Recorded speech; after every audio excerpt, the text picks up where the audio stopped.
ಮಂಗಳೂರಿನ ಅತ್ತಾವರದ ಕೆಎಂಸಿ ಆಸ್ಪತ್ರೆಯ ಪ್ರಸೂತಿ ಮತ್ತು ಸ್ತ್ರೀರೋಗ ಶಾಸ್ತ್ರ ವಿಭಾಗದ ವತಿಯಿಂದ ಒಬಿಜಿಯಲ್ಲಿ ಕಾನೂನು ವೈದ್ಯಕೀಯ ಸವಾಲುಗಳು ಎಂಬ ವಿಚಾರದ ಕುರಿತು ಕಾರ್ಯಾಗಾರವು ನಗರದ ಲೈಟ್ ಹೌಸ್ ಹಿಲ್ ರೋಡ್ನ ಕಸ್ತೂರ್ಬಾ ಮೆಡಿಕಲ್ ಕಾಲೇಜಿನ ಎಂಇಯು ಹಾಲ್ನಲ್ಲಿ ನಡೆಯಿತು. ಪ್ರಸೂತಿ ಮತ್ತು ಸ್ತ್ರೀರೋಗದಲ್ಲಿ ಕಾನೂನು ವೈದ್ಯಕೀಯ ಸವಾಲುಗಳು ಎಂಬ ಕಾರ್ಯಾಗಾರವನ್ನು ಅತ್ತಾವರದ ಕೆಎಂಸಿ ಆಸ್ಪತ್ರೆಯ ವೈದ್ಯಕೀಯ ಅಧೀಕ್ಷಕರಾದ ಡಾ ಚಕ್ರಪಾಣಿ ಎಂ ಅವರು ದೀಪ ಬೆಳಗಿಸಿ ಉದ್ಘಾಟಿಸಿದರು. ಬಳಿಕ ಮಾತನಾಡಿದ ಅವರು, ಪ್ರಸ್ತುತ ಕಾಲಘಟ್ಟದಲ್ಲಿ ಕಾನೂನಿನ ಅರಿವು ಪ್ರಮುಖ ಪಾತ್ರ ವಹಿಸುತ್ತದೆ. ಹಾಗಾಗಿ ಇಂತಹ ಕಾರ್ಯಾಗಾರ ಸಾಕಷ್ಟು ಪ್ರಯೋಜನವನ್ನು ಪಡೆದುಕೊಳ್ಳಲಿದೆ ಎಂದರು. Medical and legal are two different terms, and they are two end of the opposite spectrum opposite end of the spectrum.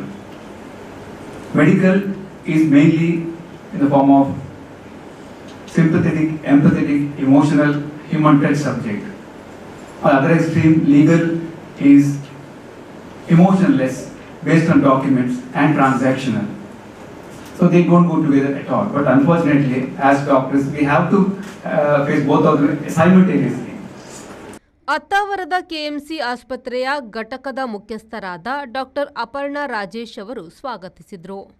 ಕಾರ್ಯಕ್ರಮದ ಸಂಯೋಜಕರಾದ ಡಾ ನೀನಾ ಮಹಾಲೆ ಅವರು ವಂದಿಸಿದರು. ಕಾರ್ಯಕ್ರಮದಲ್ಲಿ ಡಾ ದೀಪಕ್ ಮಡಿ, ಡಾ ಶಾರದಾ ಶೆಟ್ಟಿ, ಡಾ ಶೀತಲ್ ಸೌದಾ ಅಲ್ಮಾ, ಡಾ ಗೀತೇಂದ್ರ ಶರ್ಮಾ, ಅಭಿಷೇಕ್, ಡಾ ನವಾಜ್ ಸೇರಿದಂತೆ ಮೊದಲಾದವರು ಉಪಸ್ಥಿತರಿದ್ದರು. ನಾಗೇಶ್ ಕಾವೂರು, ವಿ4 ನ್ಯೂಸ್, ಮಂಗಳೂರು.